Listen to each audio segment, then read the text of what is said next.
Bueno, pues muchas gracias a todos los que estáis aquí ahora en esta sala. Vamos a retomar las sesiones de mesa redonda de esta mañana con otro de los informes que hemos trabajado en la oficina C este año. El siguiente informe que presentamos es el de materias primas críticas en la transición energética. Y para él hemos contado con 25 personas expertas que nos han ayudado a realizarlo. Muchos de ellos estáis hoy aquí, así que también os agradezco enormemente vuestro trabajo en la colaboración de este informe. Con este informe lo que hemos intentado es presentar cuál es el estado del arte y el contexto que existe en la actualidad sobre las materias primas críticas, así como identificar cuáles son los retos y los desafíos que tenemos para crear esas cadenas de suministro seguras, resilientes y sostenibles. Para ello cuento con 3 expertos que nos han ayudado en los informes. Buenas tardes, Alicia, Gerardo, Luis. Y lo primero que quería pediros era que os presentéis para que os conozcan y conozcan vuestro vínculo con esta materia. Bueno, muchísimas gracias, Maite. Muchas gracias por darnos esta oportunidad y darnos voz a la gente que estamos trabajando en estos temas para que pues los políticos también aprendan y entiendan los retos. Yo me llamo Alicia Valero, soy catedrática de la Universidad de Zaragoza de Ingeniería Mecánica y dirijo el grupo de Ecología Industrial en el Instituto Energaya. Buenas tardes a todos. Me sumo al agradecimiento a Maite y también querría felicitar a Maite y a todo el equipo de la Oficina C por este informe, que me parece que es un informe muy completo y que está muy bien. Así que enhorabuena. Yo me llamo Gerardo Herrera, soy profesor de investigación del Instituto Geológico y Minero de España, pero ahora estoy trabajando en Bruselas, en la Comisión Europea, como experto nacional destacado en la Dirección General de Industria y Mercado Interior y Emprendimiento y Pymes. Y dentro de DigiGrow, que se llama, estoy en la unidad de Industrias Energéticas Intensivas y Materias Primas, que somos los que hemos impulsado la regulación de las materias primas críticas de la Unión Europea.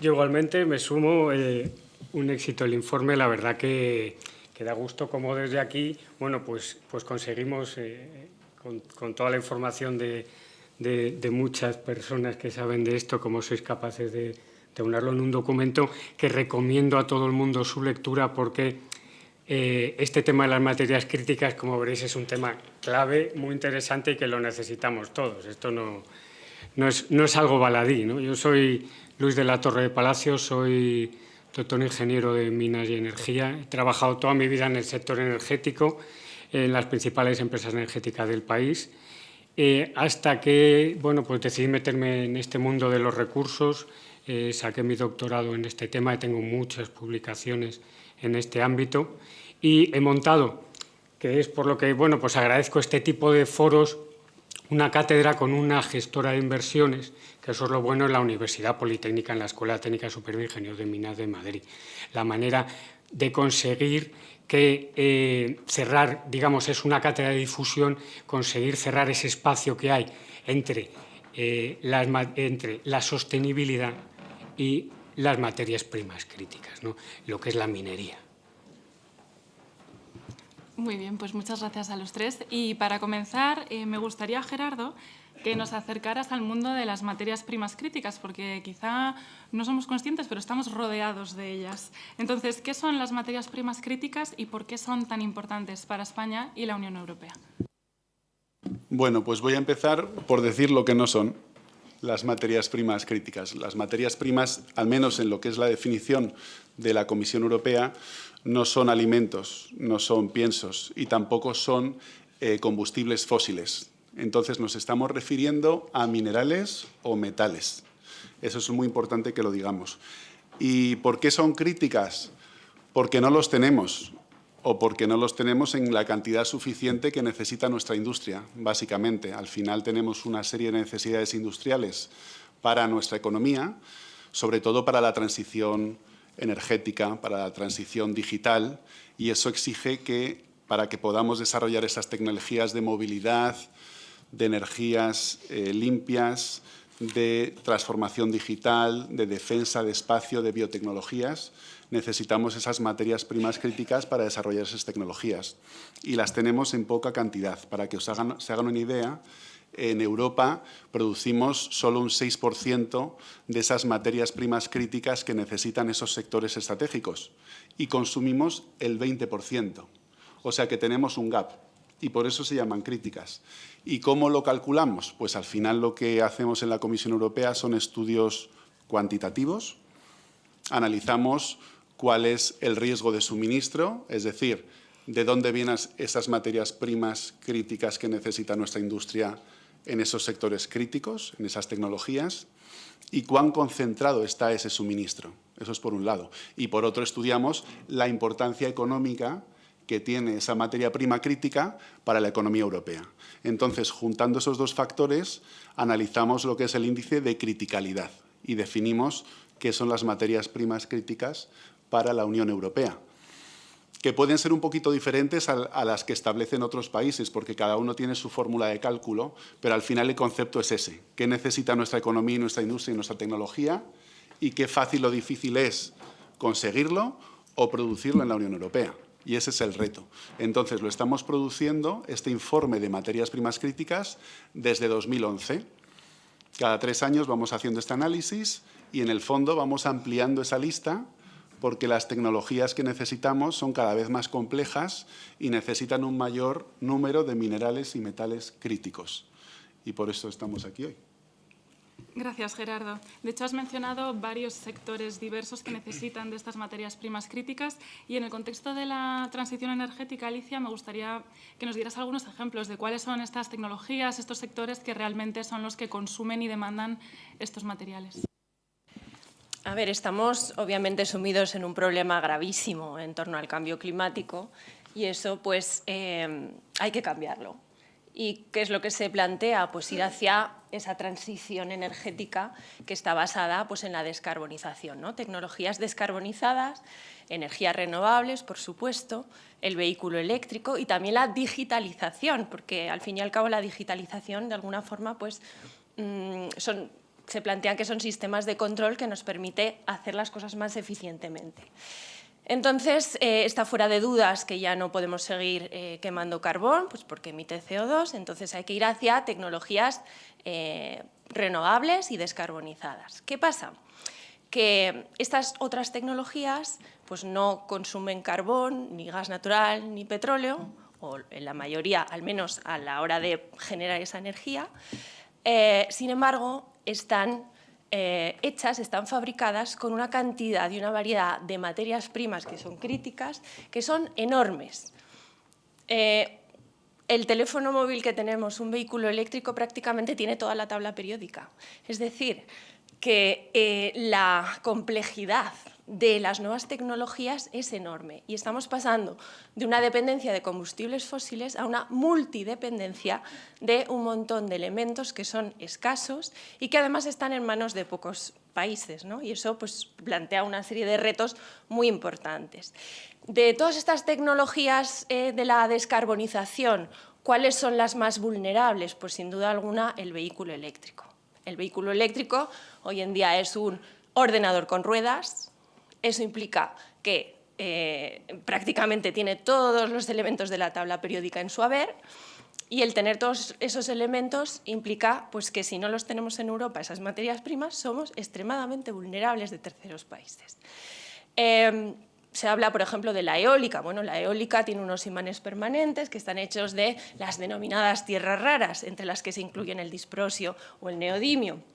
La solar, pues tiene, entre otras cosas, tiene plata, que también, bueno, pues ahí pueden existir problemas de escasez. Pero en general, cualquier tecnología que incorpore mucha electrónica, como es el caso del vehículo, y en general, bueno, pues todas las tecnologías incorporan pues esa electrónica para controlarlas, ¿no? Pues todo aquello que tenga electrónica tiene muchos elementos que son escasos y que a lo mejor no vamos a ser capaces de suministrar todas esas demandas que vamos a tener en el futuro.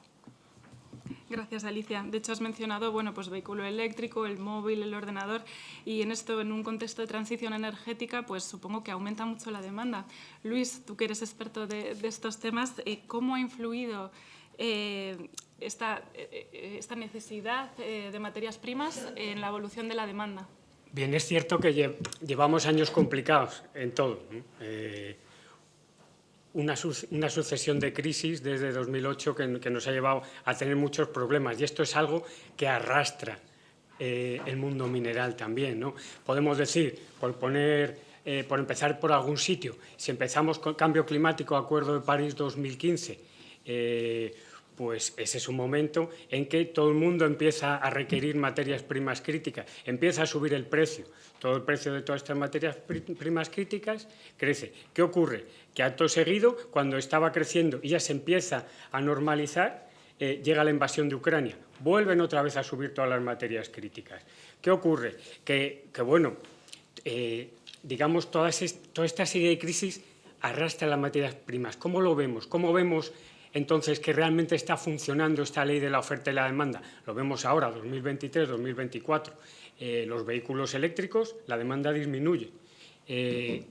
Fuera subvenciones en China, las subvenciones en Europa también empiezan a caer y baja esta demanda. ¿Qué ocurre? Pues que los precios bajan. La ley de la oferta y la demanda se ve clarísima en el mundo mineral.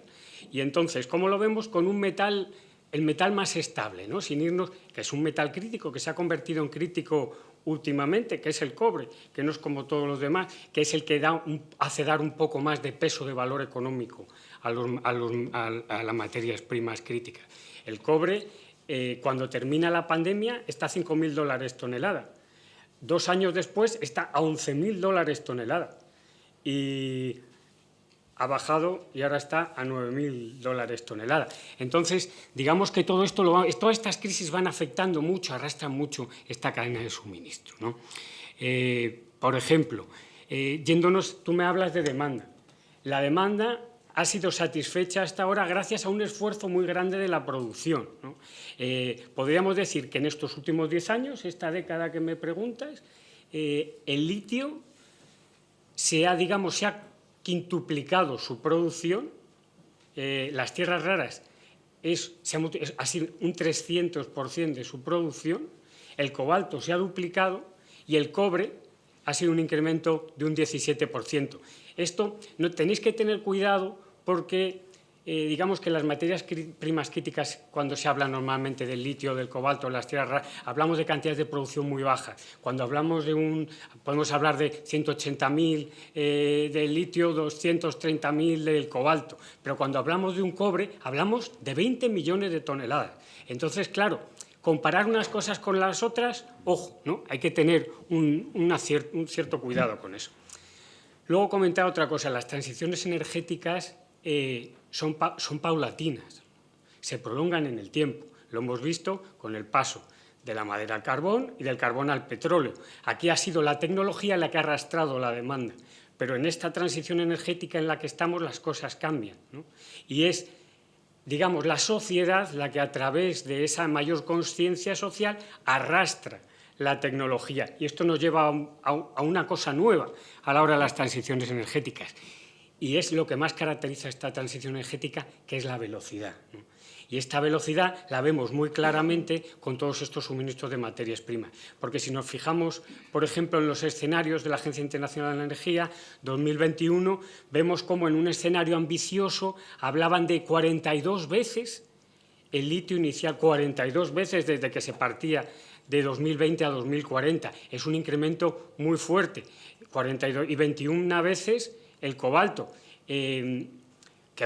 de acuerdo, eso es un escenario ambicioso. Si nos vamos a unos escenarios más moderados, más de las políticas que hay actualmente, cómo están funcionando las cosas, nos iríamos más a un incremento de 13 veces el litio y de 6 veces el cobalto, ya mucho más asimilable. Y si nos vamos al último dato de la Agencia Internacional de la Energía de 2024, ya habla más de un litio de 9 veces, vamos a necesitar 9 veces más litio de aquí a 2040, y en cambio litio, cobalto y tierras raras van a ser únicamente 2 veces más. Hay que tener mucho cuidado, siempre que se ve todo el tema de recursos, hay que entender muy bien las referencias, ¿no? Porque no era lo mismo, como os decía, el litio partía de una base mínima para lo que se utilizaba a que se va a tener pues, que multiplicar por 42 si realmente quisiéramos acceder a ese 2050. Tened en cuenta que es también la agencia es la Comisión Europea la que llama a esta transición una transición material, porque es muy intensiva en materiales, como decía Alicia también, ¿no? Porque el coche actual, un vehículo eléctrico, consume 6 veces más que un vehículo convencional en cuanto a minerales. Una planta eólica, un parque eólico terrestre, consume 9 veces más que una planta de gas a una misma generación, por unidad, por unidad. Sí, desde luego lo que podemos estar de acuerdo es que aunque diferentes materias primas van a diferente ritmo, la transición energética ha empujado a este crecimiento de la velocidad de la demanda que no se ha visto con anterioridad de esta manera. Y este es uno de los factores que modelan pues, cómo es la realidad de este contexto de las materias primas, en el que la Unión Europea y los diferentes países lo que quieren es asegurarse ese suministro seguro, pues, de hecho, para que podamos completar esta transición energética. Entonces, me gustaría lanzar una pregunta para que construyamos entre todos y que sería identificar cuáles serían las barreras o las limitaciones que hay en nuestro contexto, en el europeo, para crear esas cadenas de valor seguras. No sé quién quiere empezar. Yo, déjame. Sí. Déjame. Pero vamos a hacerlo. Déjame, Vale, siento te volver dejo a hablar aquí. otra vez, pero es que justo la cátedra que hemos montado, esta es la razón de ser de la cátedra. Pero la construimos entre todos para que podamos Simplemente, brevemente para ir... yo simplemente digo, Sí. hay una idea clara. Hay unos factores limitantes. Y contra lo que todo el mundo piensa, el factor limitante no es la escasez mineral, que es lo que podríamos pensar, ¿no? Cuello de botella en mercado, no es escasez mineral real. Entonces, hay 3 parámetros que limitan el acceso a los materiales. El primero es incertidumbre en la demanda, lo acabo de decir. Hay muchos escenarios, no sabemos si va a haber cambio de tecnología, es muy complicado. Segundo factor crítico limitante, el aspecto ASG, lo sabéis. El mundo de la inversión mira mucho los parámetros ASG y, por supuesto, Eso sería ambientales, sociales y de buen gobierno. Y hay que tener en cuenta que un recurso mineral es un recurso ambiental, social y económico. Hay que ver así los recursos. Y luego, como último, el tercer factor limitante, que lo vemos ahora como no lo hemos visto nunca, porque el mundo mineral nunca ha sido así, es la injerencia geopolítica. Eso es uno de los factores que ahora van a poner en un lugar muy complicado lo que es el acceso mineral, y nunca ha sido así, porque el mundo mineral siempre se ha basado en la eficiencia económica. Y esto pues está cambiando, ¿verdad? A mí ya me he dejado sin nada que decir, así que lo que os puedo decir es lo que estamos haciendo en la Comisión Europea para tratar de enfrentarnos a esta realidad. Y claro, al final hablas de pues ese riesgo geopolítico, ¿no? Esa dificultad, cómo las materias primas se están utilizando para hacer geopolítica. Entonces, el objetivo claro nuestro es asegurar el suministro, ¿no? Y cómo hacerlo. Por eso, en la regulación de las materias primas críticas europeas hemos introducido esta dimensión de los objetivos a 2030. Queremos mejorar esa capacidad de producción doméstica, en extracción, en procesado refinado, en reciclaje, por el lado doméstico, y luego en el plano internacional la diplomacia de las materias primas, ¿no? Intentar depender menos de un solo país, como es el caso, en esas materias primas críticas que necesitamos para los coches, los móviles, los molinillos de viento y todo eso. Entonces, bueno, esos son los elementos que estamos introduciendo en la regulación, aparte, obviamente, de la dimensión de sostenibilidad y circularidad, que es fundamental. Queremos hacerlo todo, sí, asegurar el suministro, sí, pero de una forma sostenible, respetuosa con el medio ambiente, con las comunidades locales, con los terceros países de los que vayamos a construir esa cadena de valor, no solo llevarnos el recurso, sino generar valor con ellos, porque como al final queremos diversificar, pues oye, No es a lo mejor tanto una cuestión de conseguir la materia prima, sino de crear la cadena de valor y a lo mejor comprar otros componentes aguas abajo de la cadena de valor. Y ya me callo porque no sé qué estoy diciendo. Pues bueno, yo estoy de acuerdo en general con mis compañeros, pero estoy en desacuerdo en que la escasez no es un problema y yo creo que sí que es un problema. Un problema porque bueno, pues estamos extrayendo las materias primas en algunos casos pues a unos ratios exponenciales enormes, pero me voy a centrar en el cobre, que es el que conocemos todos y que es un elemento que no es digamos, de ahora y por eso pues obviamente el litio va a crecer mucho porque antes no lo hemos utilizado, pero el cobre sí. El cobre pues está creciendo más o menos a un ritmo de un 3% anual. Eso implica que en menos de 25 años duplicamos la cantidad que necesitamos. Eso implica que en lo que llevamos de siglo XX, en 22 años, porque no cuento los últimos años, hemos extraído tanto cobre como en toda la historia de la humanidad. Y eso implica que esto es así para el cobre, pero es así para todas las materias primas. Luego, sí que es un problema de escasez, a lo mejor estoy de acuerdo de que las reservas van a aumentar, tenemos que, obviamente, ser lo menos dependientes de terceros países, pero a este ritmo que llevamos de demanda, es que nos vamos a tragar los recursos, por mucho que aumentemos las reservas, nos vamos a tragar esas pocas reservas en unos pocos años.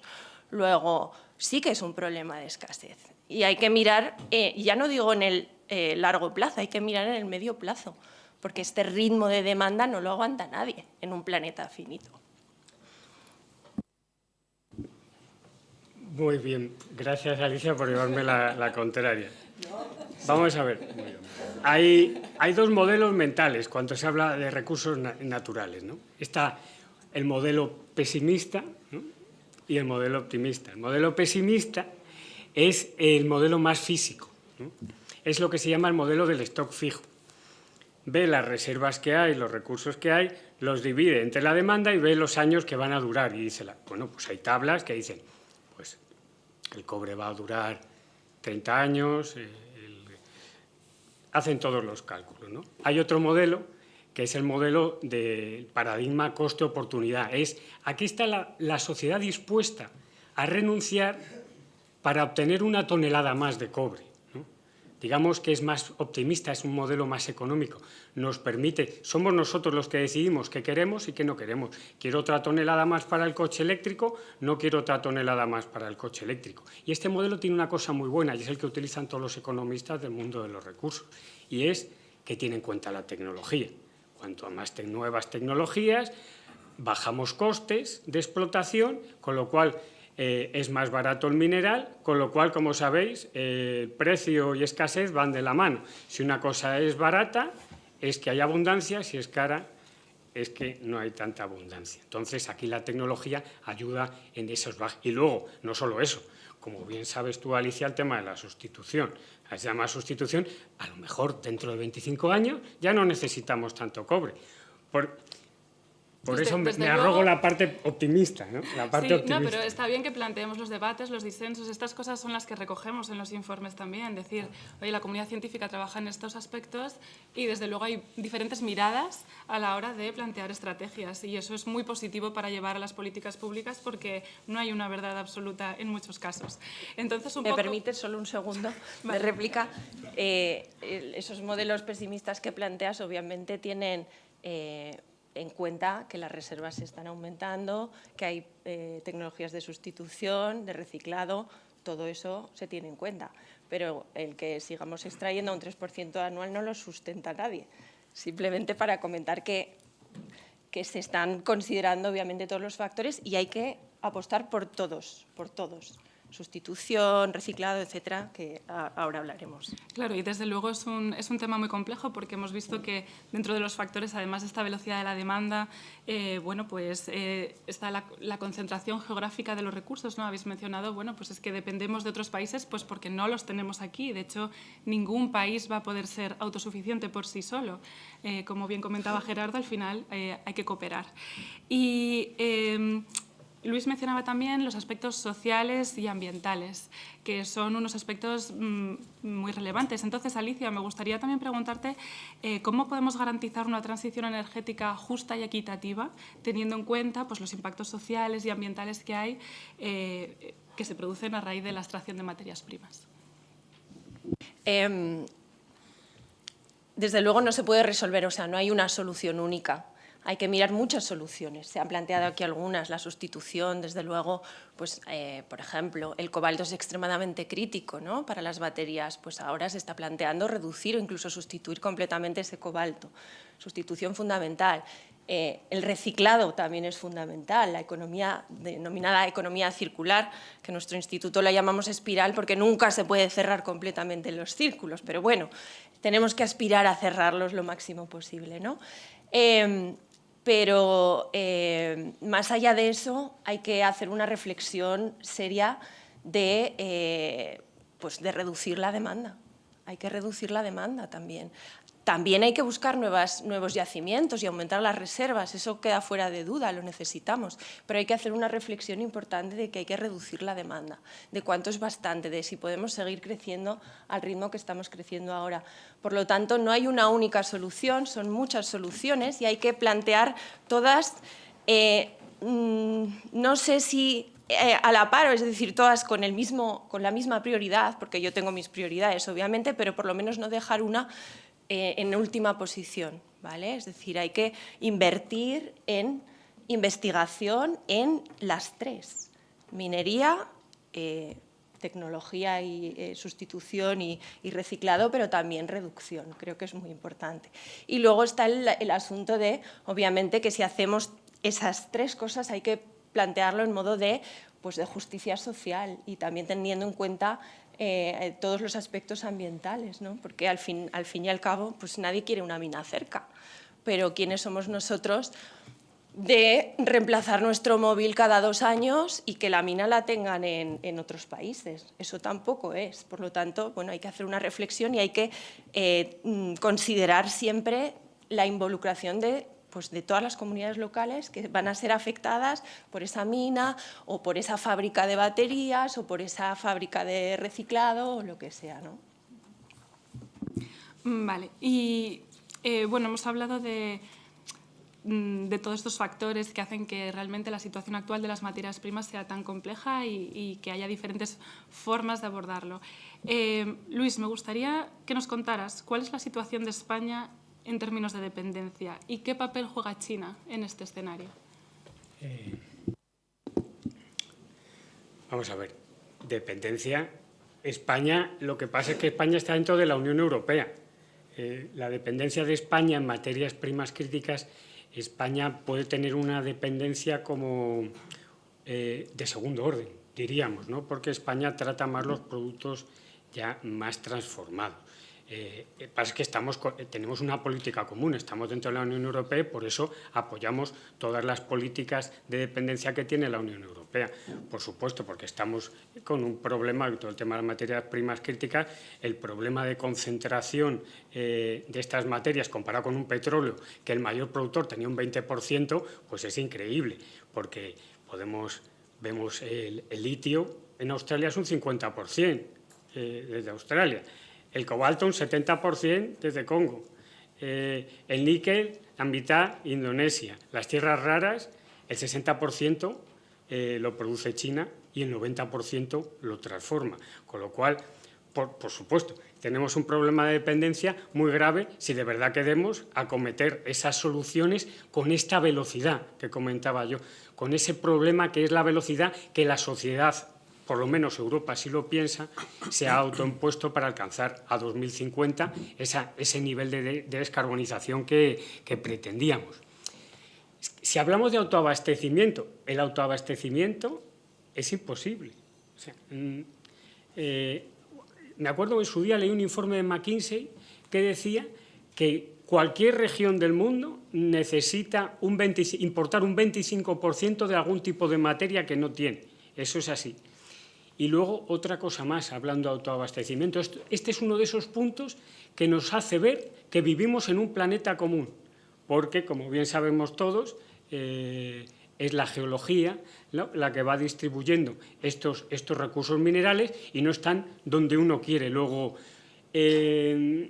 por eso las soluciones tienen que ser, como decía Gerardo, muy diplomáticas, ¿no?, porque nosotros no tenemos, nadie tiene de todo, ni China, ¿no? Hombre, China es un tema extenso, ¿no? China... Pues si quieres, brevemente comenta por cómo China ha llegado a esa posición de liderazgo que tiene actualmente. Vamos a ver, China, como sabéis, es un monstruo. China es un gigante, ya no es un gigante dormido. Hasta hace 2 días, hasta hace 2 años, era la primera potencia demográfica. Ahora le ha adelantado China, pero siguen siendo 1.400 millones de personas. El primer socio comercial del mundo, el primer socio comercial de Europa, el primer socio comercial de España por delante de la Unión Europea. Necesita recursos, no podemos echarle la culpa a China, porque China tiene que sacar a muchos, en estos años va a sacar a 600 millones igual ya de la pobreza. Bueno, China necesita esos recursos y el problema fue que eso ya lo vio Estados Unidos lo entendió rápidamente y sacó un informe del Congreso en 2015 explicando cómo tenían un problema. Tenían un problema porque China empezaba a consumir mucho y empezaba a no meter en el mercado. Entonces, esas materias que eran totalmente dependientes de Estados Unidos, empezó a decir, oye, aquí hay que hacer un plan, porque resulta que empezamos a tener problema con las cadenas de suministro y problema con los precios. Pero eso no era el único problema. El problema era que ahora resulta que los chinos lo empezaban a utilizar como arma, no digamos arma, como instrumento geopolítico, mucho mejor. Entonces, ¿cómo se vio esto? Esto se vio claramente en el conflicto sino-japonés, cuando, bueno, por motivo jurisdiccional de un pesquero, tienen la justificación para restringir la venta de tierras raras a Japón. Japón importaba un 95% de tierras raras de China. Bueno, pues en 10 años Japón pasó a importar 59% de tierras raras. Hay que aprender mucho de ese movimiento que hizo Japón, porque Occidente, lo que es Estados Unidos y Europa, siguió importando un 99%. Y aunque Estados Unidos se ha dado cuenta de todo esto y ha abierto su mina Mountain Pass, que fue la primera mina de tierras raras, porque Estados Unidos fue quien empezó a explotar las tierras raras y quien explicó a China cómo se explotaban las tierras raras, fue Estados Unidos. Bueno, pues ahora la cerró por motivos ambientales, por motivos económicos, porque es mucho mejor llevarlas a separar a China, pero ahora la ha vuelto a abrir. En 2018 ha vuelto a abrir la mina y ahora tiene la mina que la tiene, el 14% de la producción de tierras raras ahora está en manos de Estados Unidos. Entonces, a la pregunta ¿cómo hemos llegado hasta aquí? Eso fue una pregunta, un artículo que publiqué en Expansión, que es un artículo que les recomiendo a todos, porque es que ¿cómo hemos llegado hasta aquí? Es que esa es una pregunta que tenemos que responder desde Occidente, la tenemos que responder, pero de una manera muy orgullosa. Hemos llegado hasta aquí porque hemos confiado, ¿no? Porque vivíamos en un mundo tremendamente libre y hemos confiado. Y hemos pensado que el resto de los países trabajaban con las mismas reglas que trabajamos nosotros. Y nos hemos dado cuenta que lo del libre mercado no es lo mismo para ese comunismo capitalista de China que para Occidente. Y por eso es por lo que nos hemos visto y ahora nos empezamos a dar cuenta, y gracias a Dios la Comisión está tomando cartas en el asunto. Yo he criticado mucho a la Comisión porque ivalenta, pero es cierto que últimamente ha cogido la directa y ahora no podemos decir nada de que con su ley CRMA no estemos haciendo las cosas como hay que hacerlas. Bueno, pues vamos a escuchar a parte de la Comisión, al representante de la Comisión. Y Gerardo, entonces, con esto que nos ha contado Luis, ¿qué papel juegan las materias primas críticas en las relaciones internacionales de la Unión Europea? Bueno, pues lo primero, tiene razón Luis. Hay que aprender mucho, ¿no? Hay que aprender de China, hay que aprender de Japón, hay que aprender de Estados Unidos. Llegamos un poquito tarde. China lleva trabajando en esto desde la década de los 80, con una política muy clara para la autosuficiencia y el suministro de materias primas críticas. Llevamos nosotros en la Comisión alertando desde 2011 con la lista de materias primas críticas. Nos ha costado mucho que la gente nos entienda, porque es verdad que ahora, a raíz del COVID y de la invasión de Rusia a Ucrania, ha habido un momentum, ¿no?, de las materias primas críticas, y ahora hay una transferencia a la opinión pública de la importancia de las materias primas críticas, pero nos ha costado mucho desde Europa porque teníamos este modelo de bienestar consumiendo de otros, ¿no? Pero ahora vemos cómo efectivamente China y otros países, no solo China, están utilizando esta herramienta geopolítica de lo que son las materias primas críticas. Entonces, claro, ¿qué podemos hacer ahora llegando tarde? Pues proponemos esta ley de materias primas críticas y, como he dicho antes, hemos planteado estos objetivos a 2030. Para aumentar la producción doméstica, fijaros que ponemos unos objetivos de aumentar la extracción hasta un 10% de nuestra necesidad. Solo un 10%, pero es que partimos de mucho más abajo. Hasta un 40% de procesado y refinado, pero es que partimos de más abajo. Y lo mismo con el reciclaje, 25%. Es decir, que si llegamos a 2030 y cumplimos los objetivos a 2030, nos queda todo lo demás que cubrir con el exterior.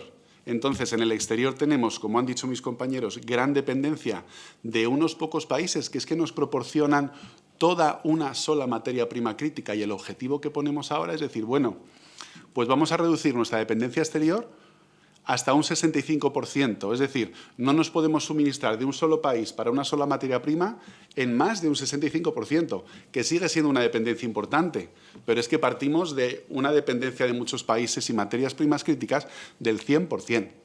Entonces, claro, nuestra economía de transición energética y transición digital está en riesgo. Esa es la realidad. Entonces, desde 2020 ya estamos trabajando en acuerdos bilaterales con terceros países. Hemos firmado 14 acuerdos bilaterales. Para no dejarme ninguno, pues Canadá, Ucrania, Namibia, Argentina, Chile, Noruega, Groenlandia, Zambia, Ruanda, República Democrática del Congo, Kazajstán, Uzbekistán, Serbia y Australia. Y aún estamos trabajando en otros más. ¿Qué es esto de los acuerdos bilaterales? Son acuerdos estratégicos de cadenas de valor de materias primas críticas. Y digo cadenas de valor porque son acuerdos que queremos plantear siempre desde el beneficio mutuo. Como llegamos tarde y no tenemos el poder económico que tiene China ni la influencia geopolítica que tiene Estados Unidos, nosotros vamos con la mentalidad de Europa, oye, queremos una relación bilateral para el beneficio mutuo. Ya no queremos ser los colonizadores que vienen a por la materia prima, por el recurso, sino ayudar, colaborar para crear esa cadena de valor conjunta que podamos ayudar a industrializar, a generar valor, a crear cadenas de valor realmente entre Europa y los países socios. Entonces, en estos acuerdos estratégicos los planteamos con un memorando de entendimiento que tiene 5 áreas de cooperación prioritarias. Una, el promover inversiones en proyectos mineros, de procesado, reciclaje, conjuntamente siempre entre empresas europeas y del país.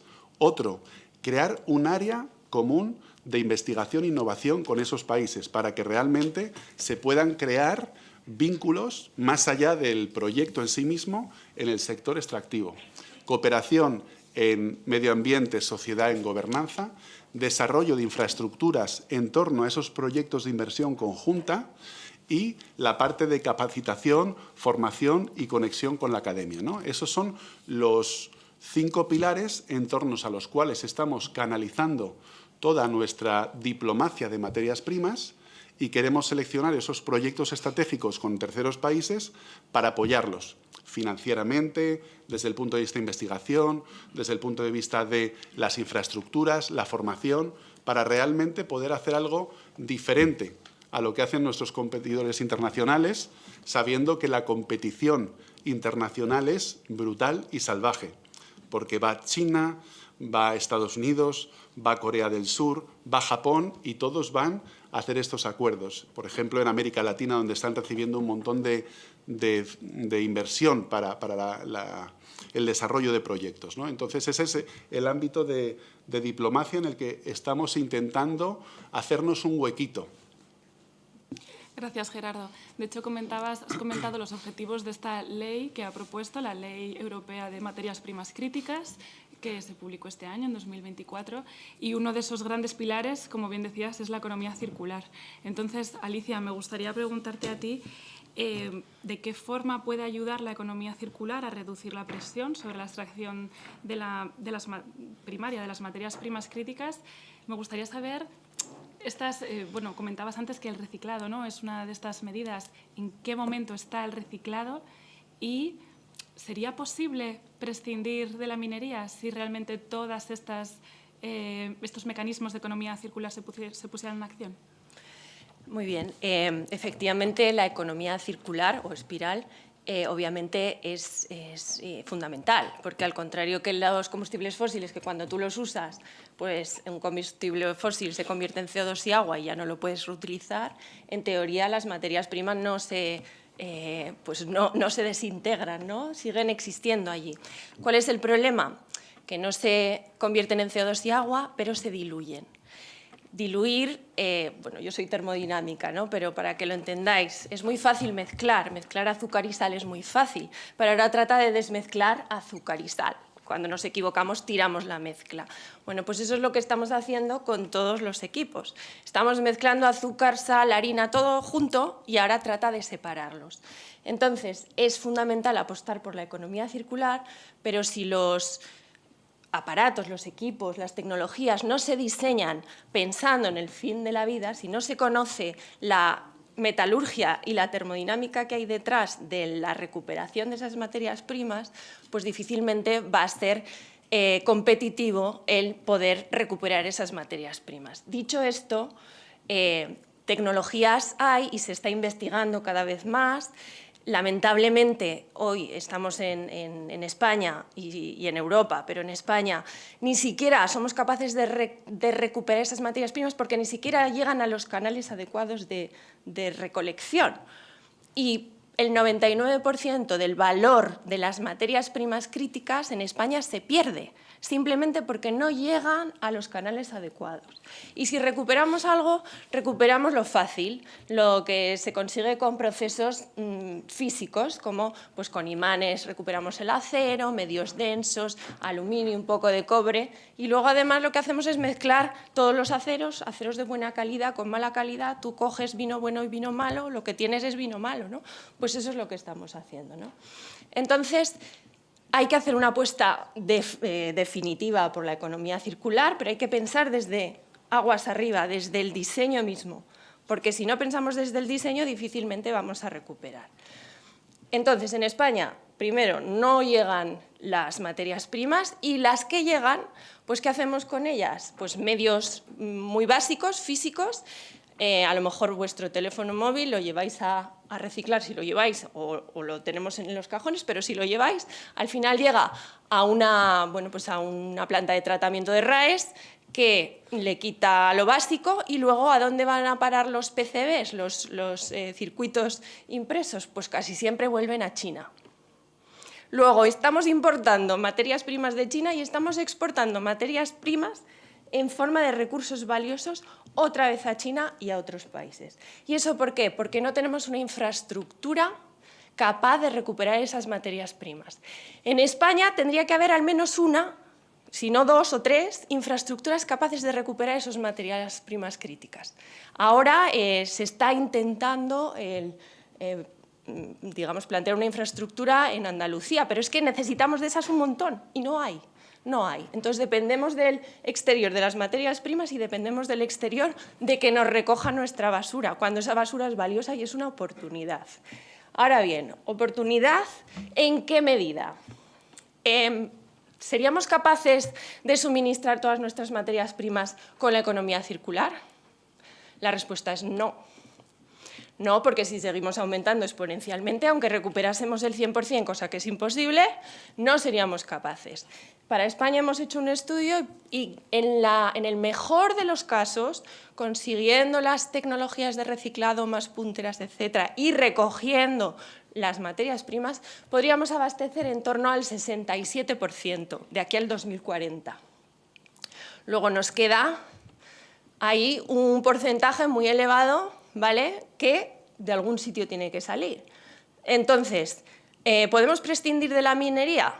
La respuesta es no. Si seguimos aumentando exponencialmente la demanda, por mucha economía circular que hagamos, que por cierto, podremos recuperarlo pasados unos años. O sea, al principio es muy poco y si vamos mejorando, pues a lo mejor en 10 años podemos reintroducir esos materiales.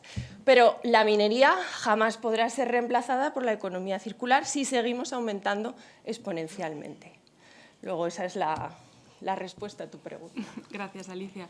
Pues como vamos ya justitos de tiempo, os quería lanzar una última pregunta y os quería preguntar a cada uno de vosotros cuál sería pues, vuestro mensaje final, dónde pondríais el foco para España, qué es lo que necesita España en este momento para hacer una buena gestión de los recursos minerales que tenemos.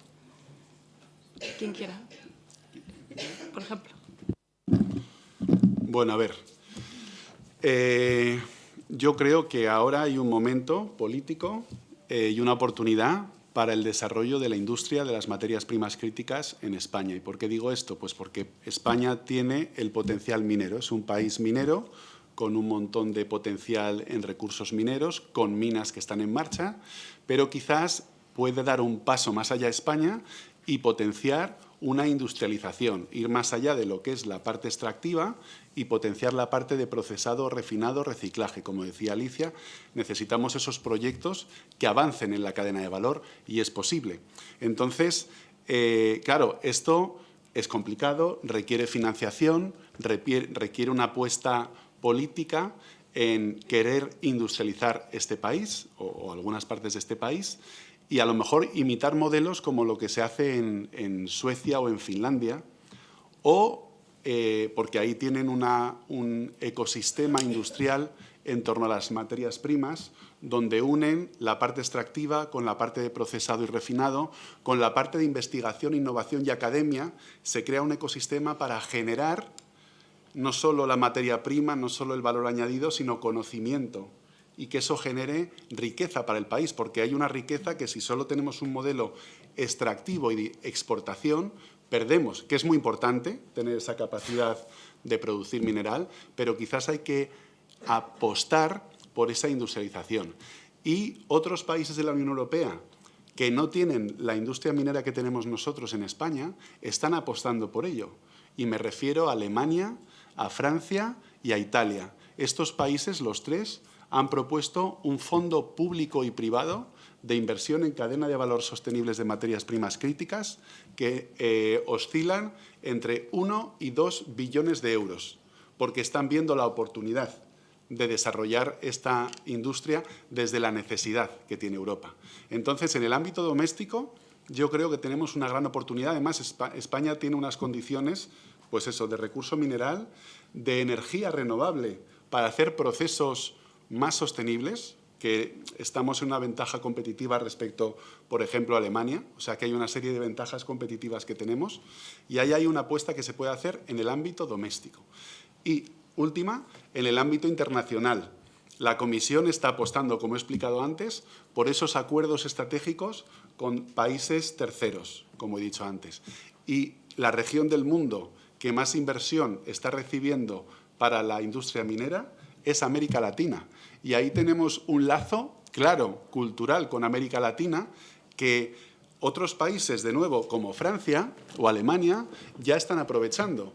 Ellos vienen con nosotros, con la Comisión Europea, y se aprovechan de esa diplomacia internacional de las materias primas y vienen el Ministerio de Exteriores, el Ministerio de Industria, el Ministerio de Ciencia y Tecnología, todos juntos, para hablar con estos países y proponer programas de investigación e innovación conjuntos. Entonces, están creando con pequeños, porque Francia no tiene mucho dinero, y está proponiendo pequeños programas de investigación e innovación con Chile, con Argentina, para crear lazos con las universidades, para traerse investigadores, para fomentar que sus startups trabajen en Latinoamérica, y eso luego crea un tejido de cooperación más allá de lo que es decir, vamos a apoyar que también el proyecto extractivo o de refinado, de procesado en estos países. Vamos a crear una cooperación y un tejido conjunto industrial, un ecosistema industrial en torno a la materia prima con estos países y a la cadena de valor. Y creo que eso es una oportunidad que también España podría aprovechar por los vínculos claros que tenemos con América Latina. Vale, gracias, Gerardo. Luis, si quieres un mensaje de cierre. Vamos a ver, yo creo que España aquí tendría que poner foco en una cosa que dice muy claro también la Comisión, en el conocimiento del stock disponible. Hay que invertir en investigación. Si es que eso se lleva toda la vida diciendo en economía de los recursos, hay que poner más dinero en investigación. Si no, vamos a acabar pues haciendo las cosas mal. Es que hay minería, hay mineral. Europa va a apostar por la minería subterránea. Ese es el futuro, una minería subterránea de profundidad. Eso es hacia donde tiene que ir Europa, mejor ambientalmente, mejor económicamente. Ese es el camino. Luego, eso es una parte, conocimiento de stock disponible. Luego, mayor agilidad en los permisos, eso lo habréis oído, que se critica muchísimo, todo el tema del permitting. Otra cosa que la Comisión también quiere acelerar en aquellos proyectos que evalúe y clasifique como estratégicos.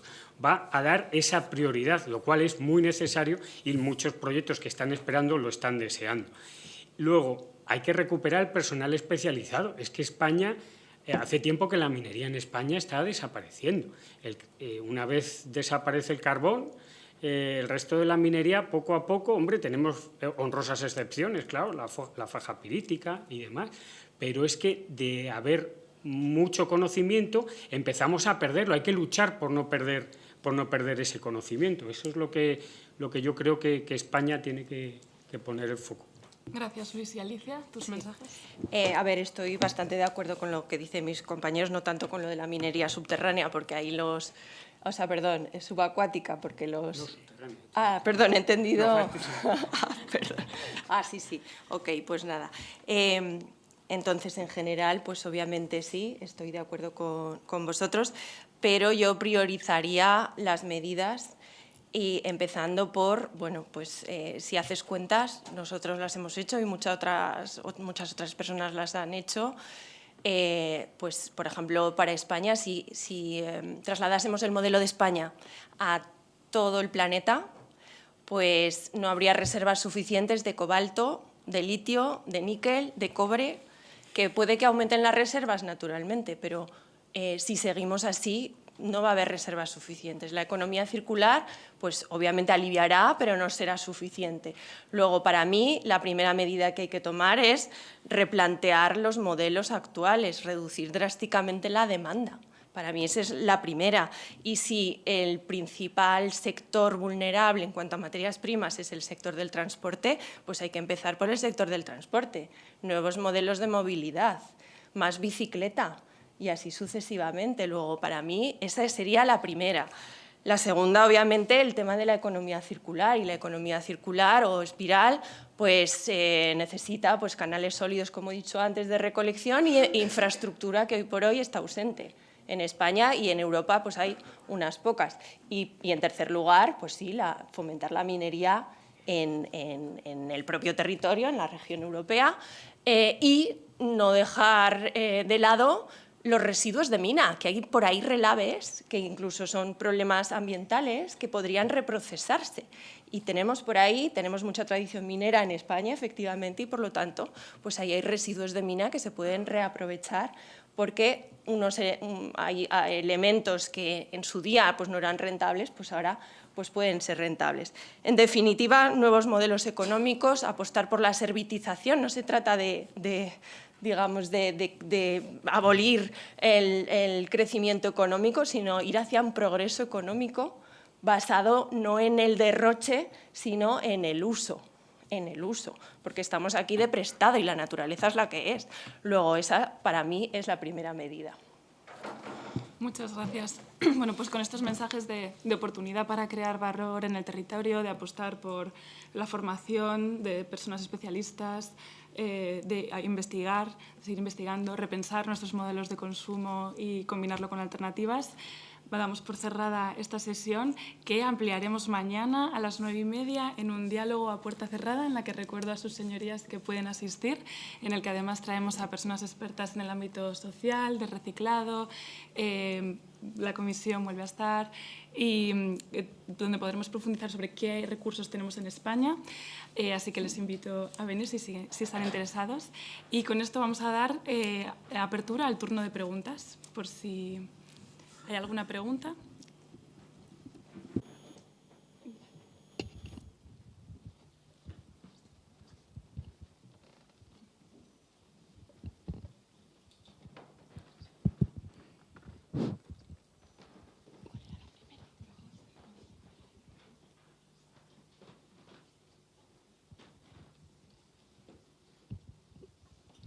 Muchas gracias, ha sido muy interesante, así que felicidades. Con muchas ganas de leerme el informe. Es posible que esta pregunta se escape del expertise de la mesa. Aquí podéis... ¿No se escucha bien? Vale. Es posible que se escape del expertise de la mesa. Aquí podéis mandarme callar sin ningún problema. Por poner un poco de contexto, yo provengo de un pueblo de La Mancha en el que se está considerando abrir una mina abierta de monacita gris, neodimio. Y está habiendo pues mucha resistencia de todos los pueblos cercanos. Hay asociaciones que están teniendo muchas preguntas, ¿no?, relacionadas con esta posibilidad. Ellos se preguntan hasta qué punto las tierras, luego, zona agrícola, hasta qué punto a futuro luego las tierras se podrá volver, ¿no?, a plantar allí. No se sabe hasta qué punto puede haber problemas medioambientales asociados, contaminación de acuíferos, partículas en suspensión, etc. Entonces, tampoco se sabe muy bien si los trabajos que se generarán allí podrán ser a largo plazo o no. Desde vuestro punto de vista, como expertos, con la evidencia científica en la mano, ¿qué le responderíais a toda esta gente con estas respuestas? Muchas gracias. Vamos a ver. En España hay que potenciar la minería. Una de las cosas que, uno de los elementos va a ser el litio, claramente, que hay 2 minas cerca de estar abiertas, una más que la otra en Cáceres, para una producción de 30.000, 60.000 toneladas. Es una cosa, es mucha cantidad. Tierras raras, tenemos una mina en futuro que es la de Matamulas. Según me han contado, ese producto que se extrae, esas tierras que se extraen, se llevan, se procesan y luego la tierra, si se devuelve en mejores condiciones que la que tenía previamente.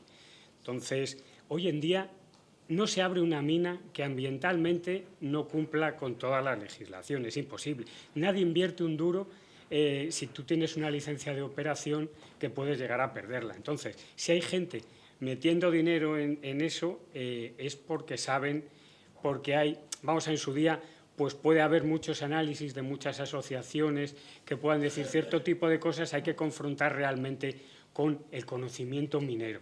No vale escuchar cualquier tipo de información, sino para eso tenemos muy buenos profesionales en este país que explican perfectamente ese tipo de situaciones y en concreto esa mina.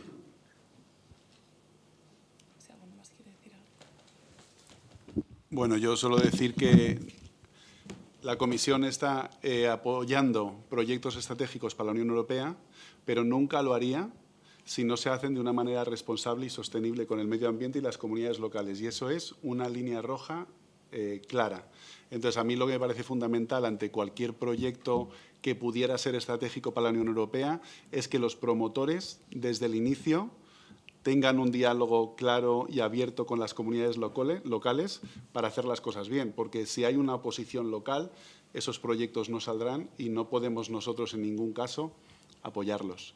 Entonces, creo que aquí la comunicación es fundamental y la ciencia, porque al final estudios científicos son los que tienen, o técnicos son los que tienen que decir que eso se puede hacer de una forma correcta, sin prejuicio del medio ambiente y para el beneficio de la comunidad local. Estamos escuchando mucho, y ya no solo en Europa. Yo ahora vengo de estar en Chile y un concepto que están trabajando muchos proyectos mineros es el impacto positivo. Es decir, no solo que pueda haber impactos negativos, no, que realmente pueda quedar mejor que lo que había antes, ¿no? Entonces, ese tipo de modelos es a lo que tenemos que tender si queremos diferenciarnos de la minería de antes. Sí. Yo tengo quizás varios puntos al hilo de la discusión. Muchas gracias por el debate y por el planteamiento. Coincido con Alicia en el tema de la reducción de demanda, pero si vamos a una transición energética donde el peso de las renovables, eólica, solar, fundamentalmente vehículos eléctricos, va a aumentar, y todos los análisis muestran que aumenten, depende de la velocidad de la transición, como también ha dicho Luis, pero realmente van a aumentar.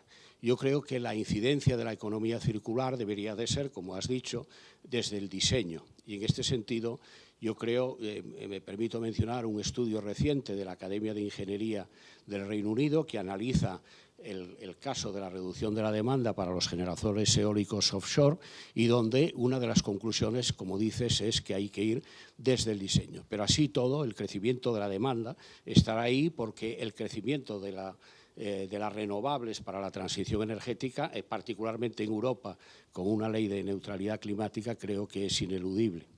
En este sentido, también creo, y me parece que no se ha dicho, si no recuerdo mal, la Ley de Materias Primas Minerales de la Comisión Europea, de la Unión Europea, que como ley no es directiva y por tanto no hace falta transponerla, ya contempla el tema del reciclaje de baterías, tanto en el diseño, en el etiquetado, como en la necesidad de utilizarlo al final de la vida útil. Por tanto, creo que los pasos en la economía circular se están dando, máximo con el objetivo del 2030. Ahora, dicho eso, yo creo que me parece a mí personalmente ineludible el crecimiento de la demanda y, por tanto, de la minería y de la metalurgia, ¿no? Y el objetivo este del 10% a mí me parece importante. Y un país como España, que tiene producción de cobre, de zinc, de estaño, de wolframio, de plata, de oro, de plomo y de celestina, o sea, de estroncio, pues debería de utilizar eso, con una visión que se ha puesto de manifiesto en la mesa, que es la de la cadena de valor. Cadena de valor que va desde la investigación minera. Desde el 78 no tenemos un plan de abastecimiento de materias primas minerales. O sea, yo creo que tendría que tener, 2 generaciones de hijo y nieto para actualizar esto. Son muchos años sin un plan de abastecimiento y creo que es el momento. La investigación minera, por supuesto, si hay proyectos de litio y hay proyectos de grafito, de níquel, etcétera, pues yo creo que hay que tratar de aprovecharlos, y de tierras raras. Respecto al tema social y medioambiental, a mí me parece, no hay más que leer el preámbulo de la ley y no hay más que leer la normativa que hay respecto a la evaluación de impacto ambiental, que está ahí, y nadie creo que se va a poner a proceder con un proyecto que no cumpla esos requisitos, que son estrictos y numerosos, donde la agilidad administrativa, como decía Luis, creo que es importante. Ahora, dicho eso, coincido también en que el tema de la anticipación, de la comunicación y, en definitiva, de la aceptación social es importante. Y ya termino con un punto, que es el tema del desarrollo de la industria, que también se ha mencionado. Industria que puede venir tanto de la cadena de valor, con la creación de clústeres, conocimiento, de empresas relacionadas en el territorio, bien sea más cercano o inmediato, como en el conjunto de una comunidad autónoma o del país. Y este sentido no solo se aplica a la producción nueva, sino también a lo que se denomina la simbiosis industrial con la economía circular y residuos, que, por cierto, ahí la metalurgia juega también un papel importante. Pero, en definitiva, creo que estamos en un momento de la autonomía estratégica abierta, y el no aprovechar los recursos con los criterios de sostenibilidad, medio ambiente, social, que tenemos en el país, a mí me parecería que sería una auténtica pena. Y realmente hay otros países, Francia, no hay más que ver lo que están haciendo en el Valle del Litio, en el norte de Francia, o Alemania, etcétera, creo que se ha mencionado también. Creo que si no se mueve el país sería una pena, porque otros países en Europa ya lo están haciendo. Gracias. Muchas gracias por la intervención. A ver, yo en ningún momento he dicho que no hay que no aprovechar los recursos. Sí que creo que hay que aprovechar los recursos, y hay que, bueno, España es un territorio muy rico en recursos geológicos, ¿no? Pero aunque los aprovechemos, todavía va a faltar. Entonces es eso lo que tenemos que plantearnos. Vamos a aprovecharlos, pero es que está aquí, los cuellos de botella están aquí. Por lo tanto, vamos a plantear estrategias, pero ya, porque es que ya vamos tarde. Entonces, si no planteamos una estrategia clara y transparente y además honesta de que Europa está en clara, vamos, estamos muy por detrás de China, de Estados Unidos, incluso de Japón. Estamos más o menos como Japón, somos una isla que no tiene recursos, o si tiene no los quiere extraer, y que además no tiene superficie para meter nuestros propios residuos, ¿no? Luego, vamos a plantear esa discusión, al menos plantearla. El tema de la simbiosis industrial, y me alegro mucho de que lo hayas puesto encima de la mesa, me parece fundamental. El hecho de que un residuo de una empresa sea recurso de la siguiente. Y apuesto 100% por ello. Obviamente hay problemas técnicos, pero el mayor problema que hay en este país es el problema administrativo. O sea, yo conozco en Aragón empresas que están puerta con puerta, que un residuo puede formar parte de la materia prima de la siguiente industria, y como en Aragón pues ese residuo resulta que es un residuo y no es un coproducto, se tiene que ir a otra comunidad autónoma y luego volver. Este tipo de cosas están pasando porque las competencias están por las comunidades autónomas, no hay un criterio único y tendemos a categorizar los residuos. Pues este residuo tiene un código LER X y J no sé qué, pero resulta que este no se puede utilizar en esta industria. ¿Cómo que no se puede utilizar? Si técnicamente es viable. Y el problema está por desconocimiento y por, digamos, el retraso de las administraciones en el uso de los residuos como materia prima. Y hasta que no nos demos cuenta de eso, de ese gap que hay administrativo, pues las empresas que quieren hacer economía circular se ven imposibilitadas ante esa posibilidad, precisamente por la burocracia, las trabas administrativas, etcétera. Gracias. Sé que hay más preguntas, pues pregunta rápida, contestación muy rápida, porque si no hay dos más, Maite. le comemos el tiempo a nuestro... pues muy rápidas, por favor. Nada, una pregunta muy cortita, que antes Alicia ha tenido un lapsus, desde mi punto de vista correcto, cuando ha interpretado minería subterránea como minería submarina. Entonces, mi pregunta, como profesor de Ecología Marina y Contaminación Marina, ¿qué pensáis de las exploraciones que están haciendo ahora en minería submarina? Porque yo creo que puede tener unas implicaciones no solo ambientales, sino a nivel, sobre todo, de dispersión e introducción de contaminantes bastante nocivos en la red trófica marina. Bueno, a ver qué pensáis de esta iniciativa. Bueno, la posición de la Comisión Europea en este sentido es clara. La Comisión Europea no apoya ningún tipo de minería submarina. Lo que sí que podemos apoyar es proyectos de investigación e innovación relacionados con estudiar el medio marino para poder prevenir cualquier impacto y cualquier medida de monitorización, tecnologías que se puedan desarrollar para poder realmente estudiar el medio marino y comprender los impactos. Esta es la preocupación de la Comisión Europea, el estudio del medio marino y esos impactos que pudieran tener. Hasta que no se demuestre científicamente que el impacto puede ser cero, nunca se va a apoyar desde la Comisión Europea, al menos esta es la línea que tenemos claramente definida hoy, la minería submarina. Como dice Gerardo, realmente lo que ahora mismo está parando esa minería submarina, que serían los famosos nódulos polimetálicos de cobalto, níquel, es el posible impacto en la biodiversidad. Sobre todo es el impacto en la biodiversidad lo que todavía no está claro. Por eso, siempre que puede haber un impacto, lo mejor es esperarse. Porque a nivel tecnológico, la tecnología ya está desarrollada, hay empresas que ya han hecho las pruebas y están esperando el banderazo de salida a nivel internacional de la ley internacional. Con lo cual, bueno, veremos a ver qué ocurre con eso. Vale, y yo creo que la última pregunta, por favor, muy rápida. Sí, hola, buenas tardes. Es una pregunta para Gerardo. Porque entendemos que todo lo que es la evaluación de impacto ambiental, que se basa además en la declaración de impacto en Europa, está perfectamente legislada, pero en esos acuerdos bilaterales que se hacen con terceros países, dígase Perú o Bolivia, cómo se va a implementar lo ecológico, lo ambiental y lo social, cuando estamos oyendo que, por ejemplo, hay pues bastante descontento con las mineras en Bolivia o Perú. Es decir, si se va a pedir que haya un cambio legislativo en esos países, o si realmente se va, porque claro, al final los instrumentos aquí los tenemos, pero en muchos países, terceros países, no hay instrumentos de evaluación de impacto ni de estudio de impacto ambiental. Vale, aquí hay dos aproximaciones. Los acuerdos estratégicos son acuerdos son acuerdos de mutuo acuerdo y no son legal binding, o sea que no tienen un compromiso de ser ejecutados. No sé cómo es en español ahora mismo.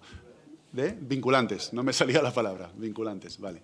Pero entonces, en la dimensión genérica tenemos un capítulo de cooperación en medio ambiente, sociedad y gobernanza para promover buenas prácticas, y ahí hay que ponerse de acuerdo con el país en qué puntos concretamente se quieren trabajar y desarrollar. Evidentemente, la Comisión dice que para hacer cualquier tipo de negocio en cadena de valor tiene que aplicarse valores similares a los europeos. Eso es en el ámbito general, pero luego está el ámbito concreto de un proyecto concreto. Tenemos los proyectos estratégicos de el Critical Raw Material Act, que Europa puede reconocer, por ejemplo, que se desarrolle un proyecto estratégico para la Unión Europea, vamos a poner en Bolivia. Para que eso ocurra y para que la Comisión Europea le ponga el sello a un promotor en su proyecto en Bolivia, el proyecto tiene que demostrar que cumple con toda la legislación que hay en el país, más todos los estándares internacionales que hay relativos a medio ambiente, sociedad y gobernanza, pues en la OECD, en el ILO, o sea, en la organización OIT, ¿no? OIT y en las Naciones Unidas. Es decir, que nosotros no vamos a aceptar ningún proyecto que no cumpla, que no esté alineado con los estándares europeos. En cuanto ya a inversiones concretas. En lo genérico, como no es vinculante, tenemos que ponernos de acuerdo en el nivel de diálogo que va a haber en cada uno de los temas. Esas serían la aproximación. Vale. Bueno, pues con esto vamos a dar por finalizada la mesa de materiales y materias primas críticas. Agradeceros muchísimo vuestra participación y este debate tan interesante, Alicia, Gerardo y Luis. Y vamos a dar paso a la siguiente mesa redonda que lidera mi compañero Rudiger. Gracias.